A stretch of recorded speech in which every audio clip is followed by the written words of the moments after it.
28문입니다. 주보를 참조하시기 바랍니다.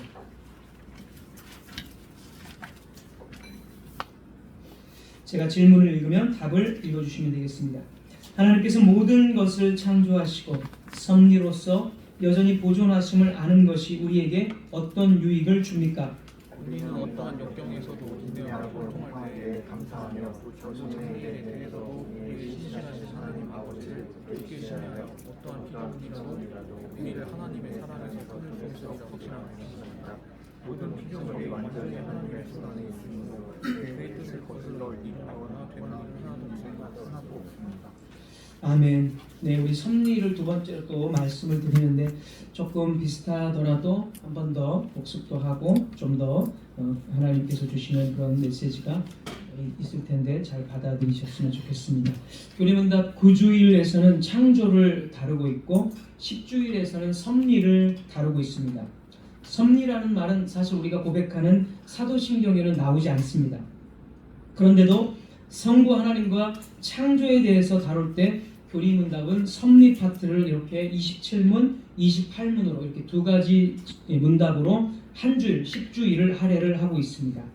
이 말은 교리문답이 성부 하나님의 창조를 이해할 때에 이 창조가 섭리까지도 포함하고 있다고 이해를 하는 것입니다. 즉 하나님께서 만물의 창조주라는 것을 발견한 사람이라면 즉시 창조주이실 뿐만이 아니라 만물의 통치자요 보호자임을 우리는 분명하게 고백을 해야 한다는 것입니다. 그래서 이 창조와 섭리는 분리할 수가 없습니다. 성경에서도 역시 이 창조와 섭리를 동시에 보통 기록을 합니다. 시편 104편 9절에서 14절 한번 보겠습니다. 시편 104편 9절에서 14절 제가 읽겠습니다. 주께서 물의 경계를 정하여 넘치지 못하게 하시며 다시 돌아와 땅을 덮지 못하게 하셨나이다. 10절 여호와께서 샘을 골짜기에서 솟아나게 하시고 산 사이에 흐르게 하사. 여기서 9절 10절이 말하는 것은 셋째 날에 있었던 창조, 물과 땅을 나누는 셋째 날에 그래서 주께서 물의 경계를 정하여 넘치지 못하게 하셨다. 이런 것들은 셋째 날의 창조 사건을 이 시편 기자가 언급을 하는 것입니다. 자, 이어서 11절 각종 들짐승에게 마시게 하시니 들나귀들도 해갈하며 공중의 새들도 그 가에서 깃들이며 나뭇가지 사이에서 지저귀는도다. 13절 그가 그의 누각에서부터 산에 물을 부어주시니 주께서 하시는 일의 결실이 땅을 만족시켜 주는도다. 14절 그가 가축을 위한 풀과 사람을 위한 채소를 자라게 하시며 땅에서 먹을 것이 나게 하셔서. 이 두 번째 파트를 여기 보면은 11절부터는 이제 앞에는 창조 분명히 이야기했죠. 셋째 날. 그 다음부터는 이제 섭리, 하나님께서 모든 피조물들을 보존하고 특별히 짐승들까지도 다 먹이신다라고 말씀을 하시고, 그 다음에 땅을 어떻게 하나님께서 보존하시고 또 산을 어떻게 또 보존하시고, 그러니까 생물까지도 그리고 무생물까지도 전부 다 하나님께서 보존하고 유지하고 섭리하는 그런 하나님이심을 이렇게 창조와 섭리 두 가지를 분명히 시편에서 말하고 있습니다. 욥기에서도 마지막 부분 38장 이 부분을 보면 창조를 이야기를 하다가 다시 섭리를 이야기하고, 어떨 때는 창조와 섭리를 거의 구분이 안 될 정도로 막 섞어서 아주 길게 이야기를 하고 있습니다. 읽어드리면 38장 욥기 38장 4절에서 6절입니다. 4절에서 6절 욥기 38장 4절에서 6절 내가 땅에 기초를 놓을 때에 네가 어디 있었느냐? 네가 깨달아 알았거든 말할지니라. 누가 그것의 도량법을 정하였는지, 누가 그 줄을 그것의 위에 띄웠는지 네가 아느냐? 그것의 주추는 이제 그 주춧돌 같은 그런 기둥을 받치는 돌이죠. 주춧돌. 주추는 무엇 위에 세웠으며 그 모퉁이 돌을 누가 놓았느냐? 지금 이 욥기 38장 4절에서 6절은 땅의 기초를 놓는 것을 건축에 비유합니다. 건축. 그래서 예전에도 제가 한번 말씀드린 적이 있는데 이 온 세상은 하나님의 집이다. 그래서 건축 용어를 하나님께서 쓰신다. 뭐 수요일 날 제가 말씀드린 적이 있을 거예요. 그런 것처럼 이 욥기는 하나님의 지금 창조를 말하고 있는데 마치 이 집을 짓듯이, 왜냐하면 집이 하나님의 세상이, 이 세상이 다 하나님의 세상이기 때문에, 하나님의 집이기 때문에, 그래서 주춧돌을 어떻게 놓고 기초를 어떻게 놓고 이런 식으로 창조에 대해서 말을 합니다.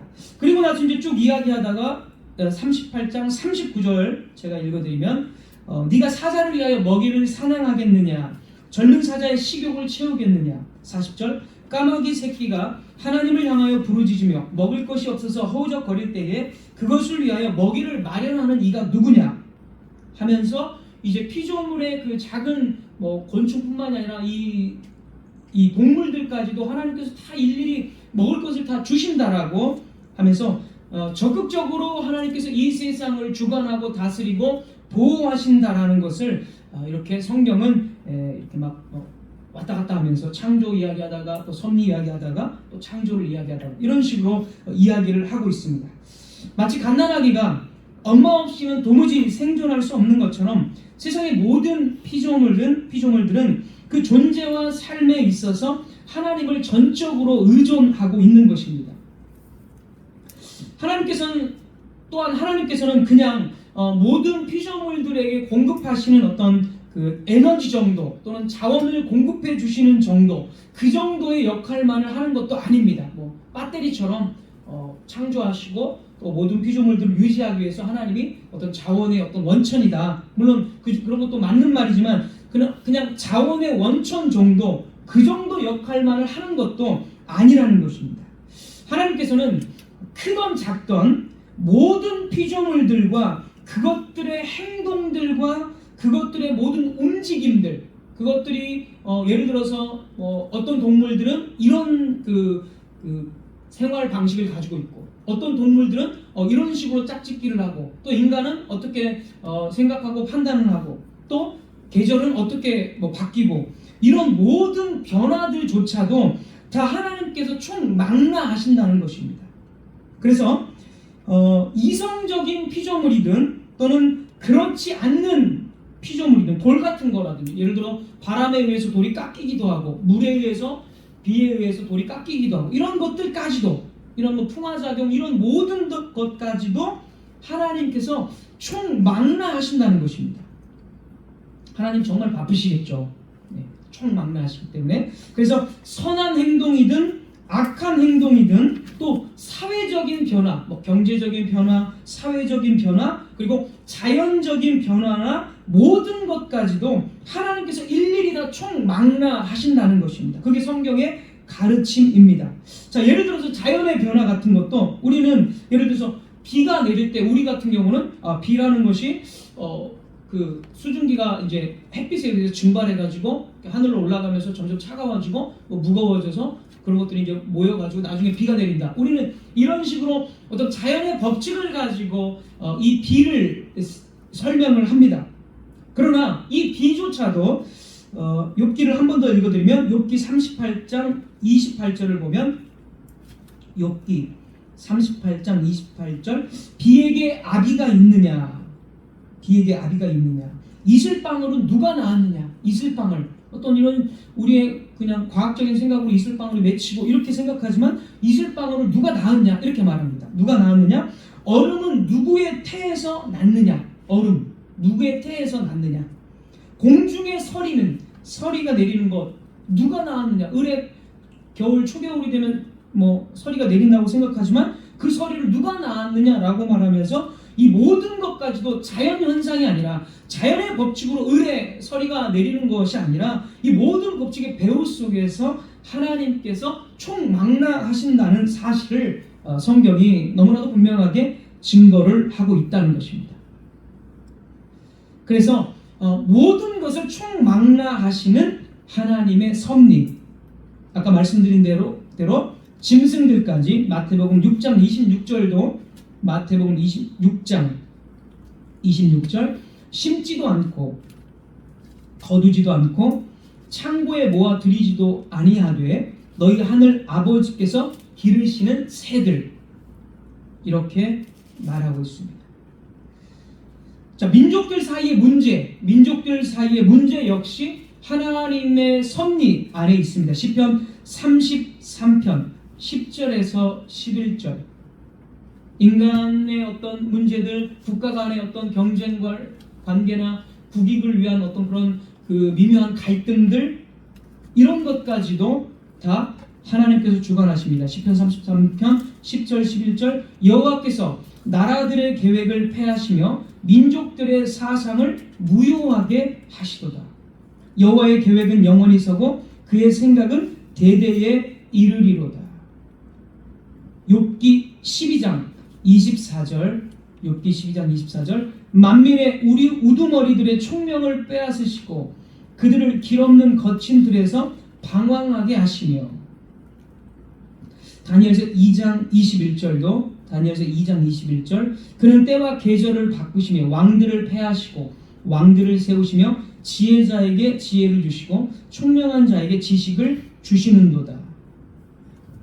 이렇게 어떤 국가의 흥망성쇠나 국가 간의 어떤 그 계획들, 민족들의 어떤 사상들까지도 다 하나님의 손 안에서 펼쳐진다는 것입니다.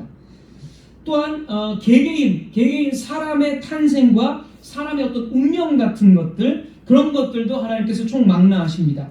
사무엘상 16장 1절에서 여호와께서 사무엘에게 이르시되 내가 이미 사울을 버려 이스라엘 왕이 되지 못하게 하였거늘 네가 그를 위하여 언제까지 슬퍼하겠느냐. 너는 뿔에 기름을 채워가지고 가라. 내가 너를 베들레헴 사람 이새에게로 보내리니 이는 내가 그의 아들 중에서 한 왕을 보았느니라.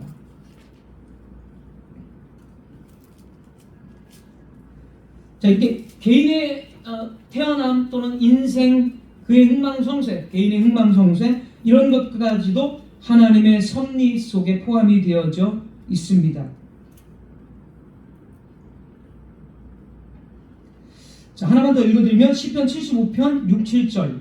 시편 75편 6, 7절. 무릇 높이는 일이 동쪽에서나 서쪽에서 말미암지 아니하며 남쪽에서도 말미암지 아니하고 오직 재판장이신 하나님이 이를 낮추시고 저를 높이시느니라. 하나님이 어떤 사람을 높이고 낮추고가 하나님 안에 있습니다. 그래서 이 모든 이 피조물들의 어떤 행동, 피조물의 모든 변화, 그리고 우리의 인생들, 이런 모든 것들이 하나님의 섭리 안에서 다 이루어지고 있습니다. 하나님께서 섭리하지 않고서는, 결정하고 섭리하지 않는 어떠한 일이 이 세상에서는 존재하지 않습니다.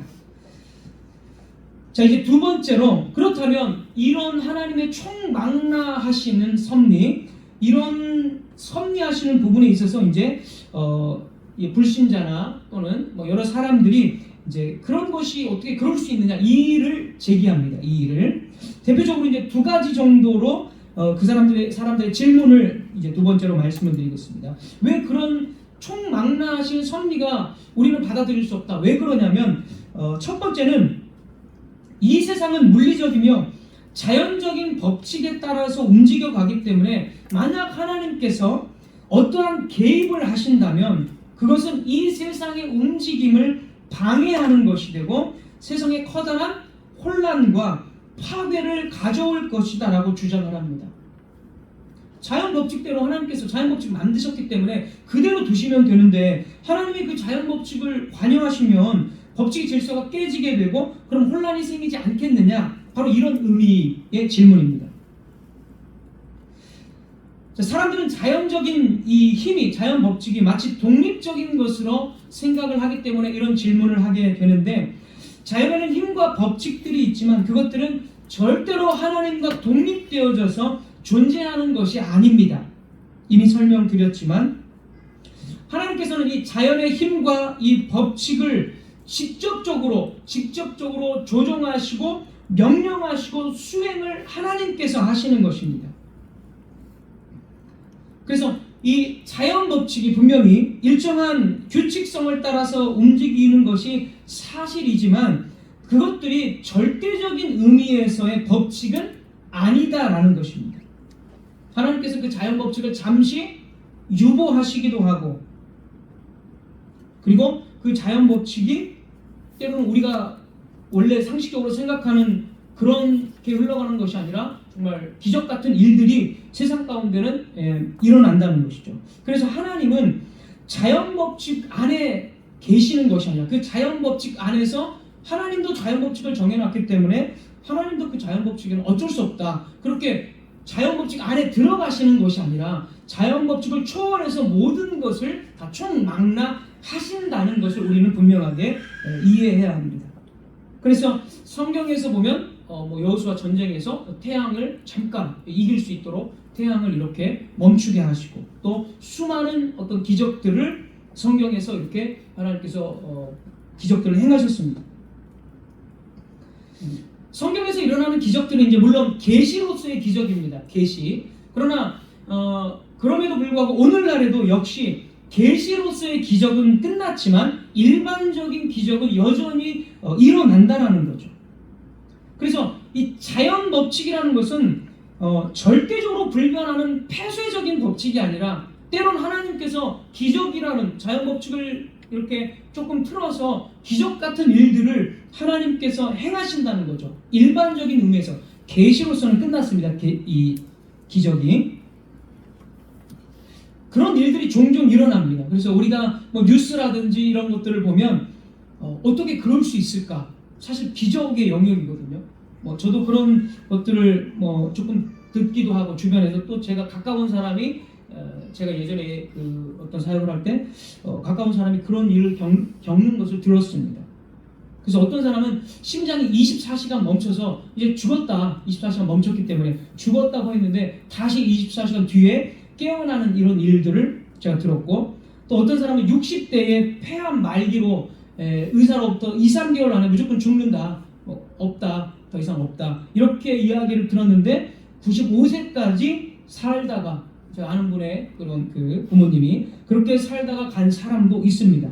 이런 기적들은 가끔씩 일어납니다. 이런 것뿐만이 아니라 아주 가끔씩 기적들이 그냥 일반적으로 일어난다라는 것이죠. 그래서 만약 이러한 자연 법칙을 절대적인 것으로 여겨버린다면 하나님은 자연 법칙에 매여서 아무것도 하실 수 없는 그런 하나님이 되고 마는 것입니다.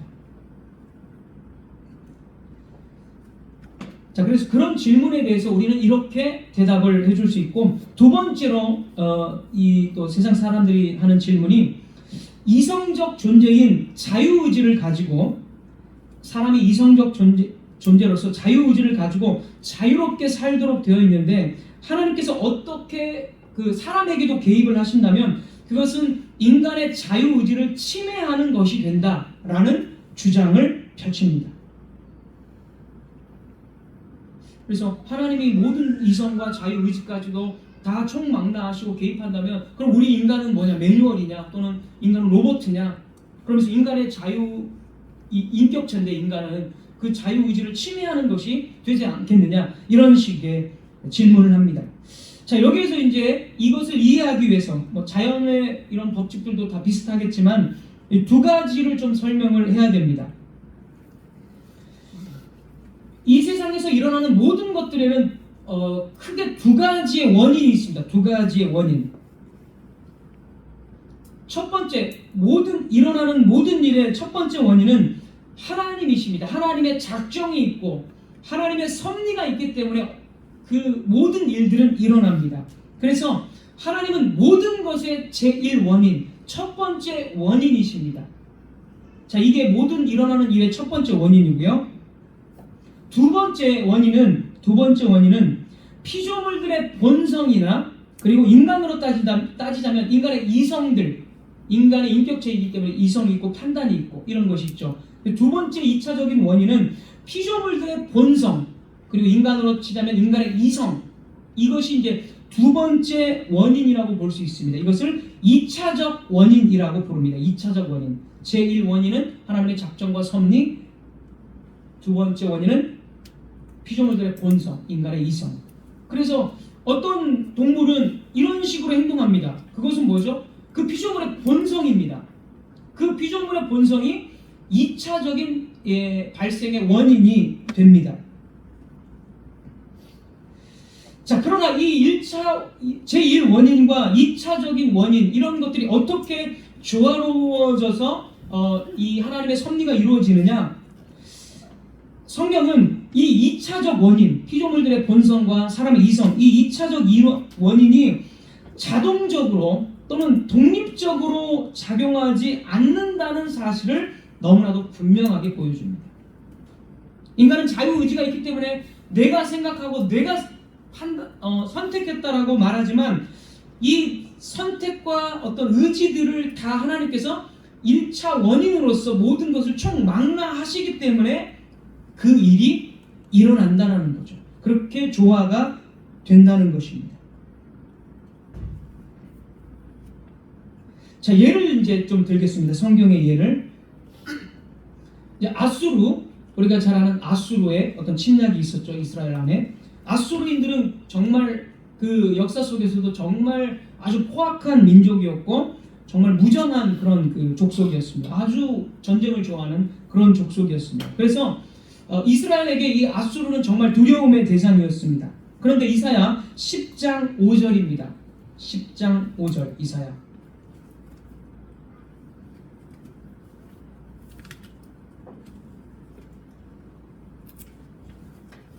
이사야 10장 5절 아수르 사람은 화 있을진저 그는 내 진노의 막대기요 내 손의 몽둥이는 그 손의 몽둥이는 내 분노라. 아수르가 하나님의 진노의 막대기며 아수르는 하나님의 손 안에 있는 몽둥이이고 하나님의 분노의 도구라 이렇게 말하고 있습니다. 이사야가. 자, 그래서 왜 하나님께서 지금 아수르를 진노의 막대기라고 이야기하냐면 타락한 이스라엘 백성들을 심판하기 위해서 아수르라는 민족을 선택하셨다는 것입니다. 우리가 잘 아는 대로.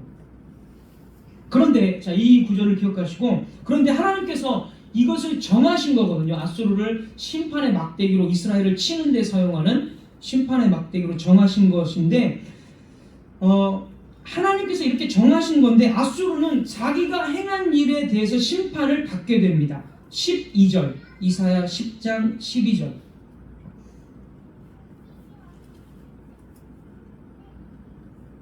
그러므로 주께서 주의 일을 시온산과 예루살렘에 다 행하신 후에 주의 일을 시온산과 예루살렘에 다 행하신 후에 그러니까 예루살렘을 공격하고 진노를 쏟아부은 다음에 아수르 왕의 완악한 마음의 열매와 높은 눈의 자랑을 벌하시리라. 하나님께서는 아수르를 심판하는데 그의 교만함과 그의 그 높은 눈 교만함과 그리고 완악한 마음 하나님을 의지하지 않고 하나님에 대한 믿음이 없이 단지 그는 아수르 왕은 하나님의 진노의 막대기라는 것을 모릅니다. 자기네들이 이스라엘을 심판하는 진노의 막대기라는 것을 모르고 아수르는 그 당시에 떠오르는 어떤 강국으로서 빨리 침략하고 정복해서 이 고대 근동을 우리가 한번 잡아보자 제국주의적인 마음을 가지고 정말 그 여러 점령지들을 이스라엘도 마찬가지고 여러 점령지들을 그냥 점령할 뿐이었습니다. 제국주의 정신으로. 그러면서 굉장히 정복을 계속하니까 굉장히 교만하고 높은 마음을 가지고 있었습니다. 자, 이사야 10장 11절 계속 그 본문 보면 내가 사마리아와 그의 우상들에게 행함같이 예루살렘과 그의 우상들에게 행하지 못하겠느냐 하는도다. 하나님의 진노의 막대기이기 때문에 예루살렘을 파괴한 건데 이 유다를 그 이스라엘을 파괴하고 예루살렘을 계속 위협한 건데 내가 그거 못하겠느냐 하면서 아수르가 자신의 힘을 자랑했다는 것입니다. 하나님을 전혀 의존하지 않고 그런 교만을 떨었고 그 다음에 아수르 민족 자체가 굉장히 무정하고 포악한 민족이라고 제가 말씀을 드렸습니다. 그래서 하나님은 아수르를 진노의 막대기로 이미 정하셨지만 아수르는 그런 것에 전혀 관심이 없이 자신의 뜻대로 빨리 정복해서 더 나라를 크게 하고 더 그냥 우리가 세계를 제패하겠다 이런 마음으로 이스라엘을 점령했을 뿐입니다. 그러니까 1차적인 원인은 분명히 하나님께서 정하신 진노의 막대기이고 2차 원인으로서 아수르는 자기 본성대로 행동을 한 것입니다. 그래서 1차 원인과 2차 원인이 이런 식으로 조화를 이루어서 모든 일들이 다 총망라 하나님의 섭리의 총망라 속에서 이루어진다라는 것이죠. 아수르는 하나님께서 정하신 진노의 이스라엘 심판하는 정하신 도구이기 때문에 자기의 죄악에 대해서 변명할 수 있을까요? 변명할 수가 없습니다. 아수르는 전혀 하나님을 신뢰함 없이 자신의 완악한 마음으로 그냥 행한 것뿐입니다. 본성대로. 그래서 하나님께서는 아수르에게 그 아수르 민족을 본인이 사용하셨지만 아수르 너희들에게 바로 죄악이 있다고 하면서 너희를 벌하시겠다라고 분명하게 말씀을 하십니다. 그래서 이 세상의 모든 피조물들, 인간뿐만이 아니라 이 동식물들, 모든 피조물들이 다 제1원인인 하나님을 배제할 수 없고 제2원인인 하나님께서 심겨두시고 이렇게 할 수 있는 그 자신들의 본성을 가지고 행하시는데 이 모든 본성들까지도 다 하나님의 작정과 섭리 속에서 이미 정해진 일이다. 그래서 모든 것은 하나님의 작정과 섭리에서 독립적인 것은 없다라는 것입니다. 우리는 이것을 분명하게 고백을 해야 합니다. 그래서 이것은 절대로 운명론이 아닙니다. 운명론이. 예를 들자면 하나님께서 이렇게 작정하고 섭리했기 때문에 내가 무엇을 하든지 하나님 다 알아서 하시겠지. 그런 게 아니라 하나님은 내 모든 이성과 판단까지도 총망라하면서 사용하기 때문에 우리가 할 수 있는 모든 이성들을 다 사용해서 우리는 열심히 공부할 사람은 공부해야 되고 열심히 기술을 익힐 사람은 기술을 익혀야 됩니다. 이 모든 본성들을 사용하시면서 하나님은 섭리하시기 때문에 운명론이 아니라는 거죠. 운명론. 반대로 내가 다 하면 내가 다 된다. 하나님의 섭리 없이 제1원인 빼고 하나님 배제하고 나는 내가 열심히 공부하고 내가 다 했으니까 내가 이런 걸 다 이룬 거야. 이렇게 할 수 없다라는 거죠. 왜? 하나님의 작정과 섭리가 제1원인이기 때문에. 마지막 세 번째는 섭리의 유익입니다. 섭리의 유익. 만약 하나님께서 창조만 하시고 섭리하지 않으신다면 인간은 두려움에 떨며 살아가야 할 것입니다. 거대한 자연, 사실 인간에 비해서 자연은 정말 거대하죠. 거대한 자연에 비해 인간은 정말 연약한 존재이기 때문입니다. 하나님의 섭리가 아니라면 지진이 나고 홍수가 날 때마다 인간은 해나 달이나 어떤 별의 눈치를 보고 고사라도 지내야 할 것입니다. 그리고 많은 사람들이 생각하기를 이 세상이 결국에는 두동강이 나서 폭발해버릴 것이다. 이 세상은 그렇게 멸망할 것이다. 이런 막연한 생각을 갖고 있기 때문에 하나님의 섭리가 아니라면 그런 말을 들으면 진짜 이 세상이 불타가지고 두동강이 나서 다 없어져 버리는 건가? 이런 두려움을 가질 수밖에 없습니다. 고대 이스라엘 백성들은 애굽에서 종살이를 하는 동안 태양의 아들이라 불려지는 이 파라오의 다스림을 받아야 했고 태양신 레 그리고 나일강과 동물들을 신적인 존재로 마주해야 했습니다. 이스라엘은 수많은 애굽의 낯선 신들에 대한 통치와 권능을 두려워할 수밖에 없었습니다. 이스라엘이 나중에 바벨론의 포로가 되었을 때 그들은 이 바벨론의 창조기사에 나오는 신들의 우두머리인 마르둑 신인데 이 마르둑 신에 대해서 들어야 했습니다. 이스라엘 백성들은 수백 년 동안 자신들의 힘으로 컨트롤할 수 없는 이방신이나 알 수 없는 세력에 대해서 두려워할 수밖에 없을 것입니다. 왜냐하면 하나님이 아닌 이방신들이 자신들의 인생을 주관하고 있다라고 믿을 주변 환경이 그렇기 때문에 그렇게 자신들의 인생을 주관하고 다스리는 것 같았기 때문입니다. 그래서 이 하나님의 섭리를 믿지 않을 때 우리는 주변의 모든 상황이 이스라엘 백성들처럼 두려움으로 다가올 수밖에 없습니다.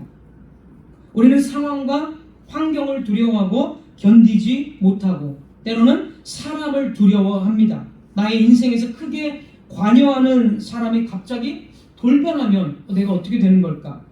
나의 인생이 사람의 생각과 손에 달려있다고 믿을 때에 우리는 그런 두려움에 사로잡힙니다. 어떤 경우는 회사의 사장이 나의 모든 삶을 책임지고 있다라고 생각을 합니다. 아니면 어떤 정치인들, 국가의 권력자들이 나의 인생을 좌지우지할 수 있다라고 생각을 합니다. 그래서 그런 권위 있는 사람들의 말 한마디를 두렵게 듣습니다. 엘리야가 바알 선지자들과 대결 후에 이세벨 왕비가 분노하면서 엘리야를 정말 죽이겠다라고 그렇게 다짐했지만 결국 엘리야는 죽지 않았고 이세벨이 죽었습니다. 그래서 우리의 인생은 사람의 손, 권력자들의 손 또는 알 수 없는 어떤 신비적인 힘 그런 것에 달려 있지 않다라는 거죠. 우리가 어떤 고난을 만났을 때 또는 어떤 병에 걸렸을지라도 그 어떤 좋지 않는 결과가 있을지라도 우리는 결코 하나님의 섭리를 붙들고 두려워하지 않을 수가 있습니다. 로마서 8장 28절 29절입니다. 로마서 8장 28절 29절. 먼저 28절. 우리가 알거니와 하나님을 사랑하는 자 곧 그의 뜻대로 부르심을 입은 자들에게는 모든 것이 합력하여 선을 이루느니라. 우리 생활에서 일어나는 모든 일들이 하나님께서 선을 이루심으로 이루어가고 있다. 선을 목적으로 하나님께서 섭리하고 있다라고 지금 말하고 있습니다. 물론 여기서 말하는 이 선이 우리가 생각하기 좋아하는 방식, 하나님께서는 선을 이루신다고 했으니까 내 위주로 내가 좋아하는 일들로 일어나고 나에게 그냥 어떤 물질적인 또는 진짜 눈에 보이는 그런 유익들로 이루어질 것이다. 그런 선이 아닙니다. 여기서의 선은 하나님이 선을 이루신다는 것은 내가 생각하기에 좋은 일들 그런 선이 아니라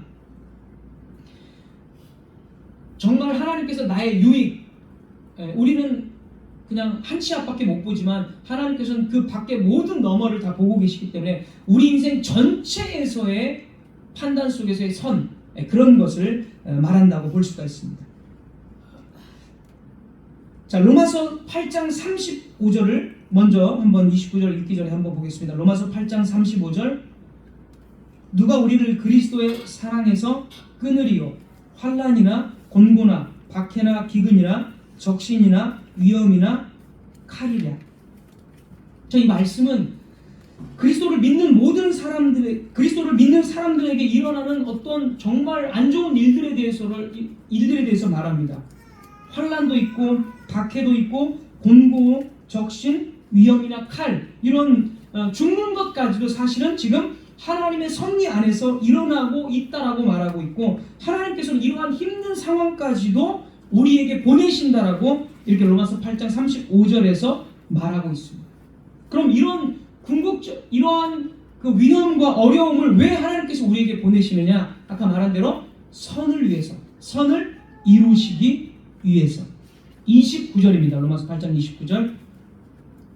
로마서 8장 29절.